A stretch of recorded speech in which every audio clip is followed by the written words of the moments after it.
환영합니다, 여러분. 오늘 우리는 서양 철학의 전체 역사를 한 번에 훑어보는 정말 거대하고 흥미진진한 여정을 시작하려고 합니다. 수천 년 동안 이어진 이 엄청난 생각의 흐름들을 하나의 명쾌한 해설로 싹 정리해 본다는 거 진짜 가슴 뛰는 일이지 않나요? 그동안 복잡하고 두꺼운 텍스트 속에 꽁꽁 숨어있던 핵심 개념들을 아주 명확하고 재미있게 파헤쳐 볼 겁니다. 자, 다들 준비되셨죠? 자, 그럼 바로 들어가 볼까요? 오늘 우리가 따라갈 수천 년짜리 사상의 로드맵입니다. 먼저 존재의 문제를 시작으로 그리스적 기초, 신앙과 이성의 만남, 근대의 정신, 그리고 마지막으로 현대의 균열까지 쭉쭉 이어서 짚어보겠습니다. 첫 번째 섹션, 존재의 문제입니다. 우리는 대체 왜 철학을 할까요?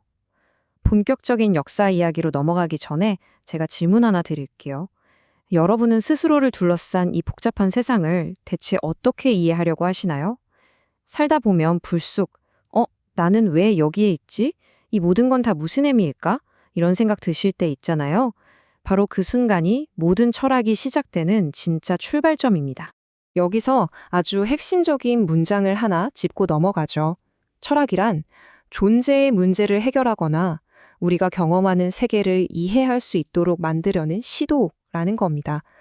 그러니까 철학은 도서관 구석에 처박힌 먼지 쌓인 유물이나 따분한 연대표 같은 게 절대 아니에요. 우리가 매일 부딪히는 이 세계를 어떻게든 이해해 보려고 발버둥치는 인류의 쉼없고 치열하게 살아 숨쉬는 논쟁 그 자체인 거죠. 그리고 이 치열한 논쟁은 절대 진공 상태에서 뜬금없이 일어나지 않습니다. 한편에는 사상가 개인의 뇌구조, 그러니까 그 사람만의 타고난 천재성이나 기질이 있습니다. 하지만 다른 한편에는 그 시대만의 문화적 환경, 즉 정치, 사회, 종교적 배경이 딱 버티고 있죠. 철학의 역사를 본다는 건요, 결국 이 두 가지, 개인의 독특한 특성과 시대적 배경이 쾅하고 충돌하고 또 융합하면서 어떤 결과물들을 만들어냈는지 그 과정을 지켜보는 겁니다. 자, 그럼 이 거대한 타임라인이 어떻게 펼쳐지는지 쭉 한번 볼까요? 시야를 좀 넓혀보면 고대 그리스의 그 위대한 체계들에서 시작해서 12세기 중세 스콜라 철학이 형태를 갖추고 18세기 계몽주의가 이성의 빛을 확 밝히다가 20세기에 아주 현실적이고 실용적인 경향으로 이어지는 거대한 사상의 아치가 보입니다. 시대가 바뀌면서 사람들이 던지는 질문의 방식도 그리고 그에 대한 대답도 정말 끊임없이 진화해온 거죠. 두 번째 섹션, 그리스적 기초입니다. 자연에서 지식으로 넘어가는 과정이죠. 이제 철학의 진짜 고향, 고대 그리스로 가보겠습니다. 이 시기는 인류가 자연현상을 더 이상 신화나 전설이 아니라 체계적이고 비판적인 사고로 설명하기 시작한 아주 결정적인 전환점입니다. 한마디로 인간의 이성이 신화의 장막을 확 걷어낸 역사적인 순간이죠. 초기 그리스 사상이 어떻게 발전했는지 아주 빠르게 훑어볼게요. 탈레스나 피타고라스 같은 초기학자들은 세상이 대체 무엇으로 이루어져 있는지 이른바 실체의 문제를 파고들었습니다. 그러자 헤라클레이토스 같은 철학자가 등장해서 만물은 끊임없이 변화한다고 주장하며 변화의 문제를 던졌죠. 이렇게 앞선 세대가 던진 질문과 그 한계가 다음 세대를 콕콕 찔러서 질적, 양적 이론들을 만들어내게 강제한 겁니다. 그러다 지식 자체를 의심하는 소피스트들의 시대를 거쳐서 마침내 끝없는 질문으로 진리를 파헤치는 소크라테스의 문답법에 도달하게 됩니다. 소크라테스 이후에는 여러분도 잘 아시는 철학의 두 거인이 마침내 등장합니다. 네, 플라톤과 아리스토텔레스죠. 이 두 사람은 그냥 아이디어 몇 개 던지고만 수준이 아니에요. 세상을 설명하는 아주 거대하고 종합적인 시스템을 아예 구축해버렸거든요. 플라톤이 눈에 보이지 않는 완벽한 이데아의 세계를 내세워서 학문의 위계를 쫙 세웠다면 아리스토텔레스는 논리학과 사물이 존재하는 네 가지 원인, 즉 사원인론을 통해서 우리가 발 딛고 있는 이 현실 세계에 철학의 단단한 뿌리를 내렸습니다. 이 두 사람이 깔아놓은 판 위에서 이후 수백 년 동안 서양 철학의 논쟁이 벌어지게 됩니다. 진짜 대단하죠. 세 번째 섹션, 신앙과 이성의 만남, 중세의 종합입니다. 이제 시간이 흘러 중세로 접어들게 되는데요. 여기서 철학은 완전히 새로운 도전을 맞이하게 됩니다. 왜냐하면 시대의 문화적 환경이 말 그대로 확 바뀌어버렸거든요. 기독교 신학이 사람들의 삶과 생각의 한가운데를 완전히 장악하게 된 겁니다. 그렇다면 그리스의 이성과 기독교의 신앙, 이 물과 기름 같은 두 가지가 과연 어떻게 공존할 수 있었을까요? 여기서 가장 핵심이 되는 개념이 바로 스콜라 철학입니다. 스콜라 철학이 뭐냐 하면 그냥 무조건 신을 믿으라고 강요한 게 아니에요. 오히려 고대 그리스의 철학적 문화, 그러니까 아주 이상적인 논리와 분석을 기독교 신학과 완벽하게 하나로 합쳐보려고 했던 엄청나게 거대한 지적 운동이었습니다. 중세 사람들은 바로 이런 방식으로 세상을 이해하려고 했던 거죠. 이 시기 철학의 흐름을 보면요, 마치 거대하고 정교한 대성당을 짓는 과정과도 같습니다. 토마스 아퀴나스는 신앙과 이성, 그리고 아리스토텔레스의 철학을 진짜 기가 막히게 통합해서 이 스콜라 철학의 최정점을 찍었죠. 완벽한 대성당을 완성한 거예요. 하지만 영원할 것 같던 이 엄청난 건축물도 요하네스 돈스 스코투스나 윌리엄 오컴 같은 후대 사상가들이 등장하면서 조금씩 금이 가기 시작합니다.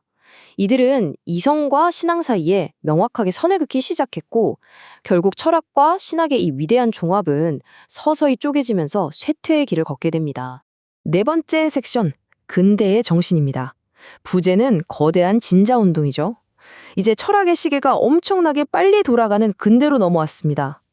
르네상스가 쏘아올린 지적인 폭발력은 인간의 사고방식을 완전히 새로운 차원으로 이끌었거든요. 마치 거대한 진자가 이쪽 저쪽으로 격렬하게 흔들리듯 생각의 패러다임이 아주 급격하게 요동치기 시작합니다.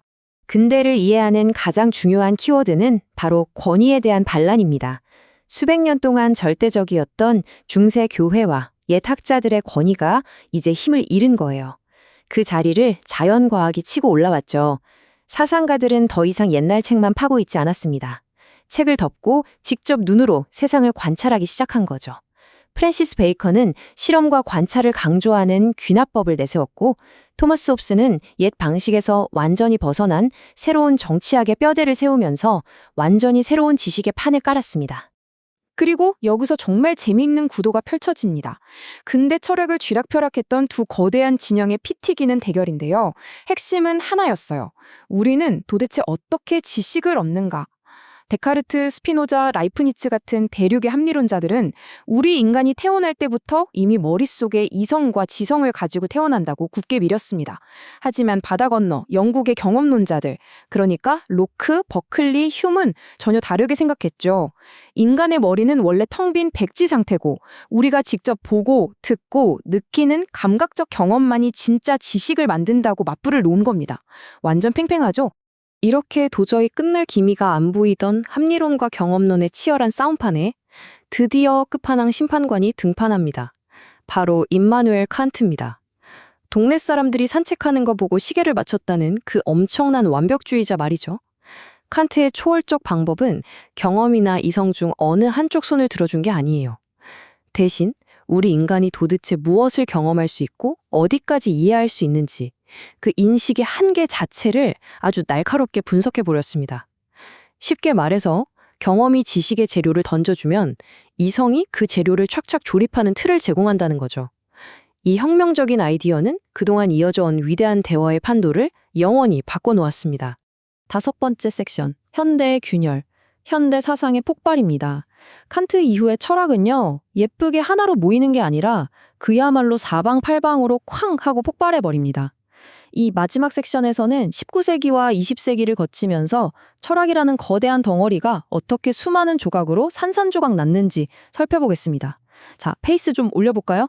19세기는 산업혁명에 새로운 현대문화가 탄생하고 자연과학이 엄청나게 발전하던 시기였어요. 이 엄청난 자극들 속에서 철학은 고도로 전문화된 수많은 주의들로 쪼개지게 됩니다. 피에테와 헤겔이 이끈 거대한 독일 관념론 시스템, 벤담과 밀이 외친 최대 다수의 최대 행복이라는 공리주의 윤리학, 허버트 스펜서처럼 다윈의 영향을 받은 진화론, 그리고 딱 눈에 보이는 과학적 사실이나 물질만 진짜라고 믿는 실증주의와 유물론까지. 철학자들은 하루가 다르게 격변하는 세상에 맞춰서 각자 자기만의 해답을 마구 쏟아냈습니다. 근데 또 한편에서는 이 차갑고 딱딱한 이성적인 논리에 아주 강하게 반항하는 사람들도 나타났습니다.